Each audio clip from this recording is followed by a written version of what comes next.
Bugün 10 yanvar 2026-cı ildir və biz hal-hazırda Cıdır düzündəyik.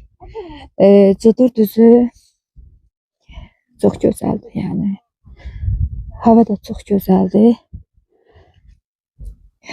Hər bir Azərbaycan vətəndaşına, özünü Azərbaycanlı sayan hər bir kəs mütləq məncə bura gəlməlidir.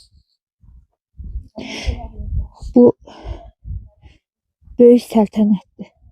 Bu böyük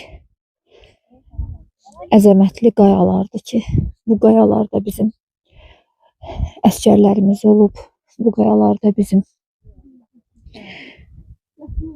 şəhid olan oğullarımız olub. Əzalarının bir hissəsini bu qayalarda qoyan insanlarımız olub, hansı qazilərimizdir və veteranlarımız var ki, qəhrəman kimi onlar da geri dönüblər.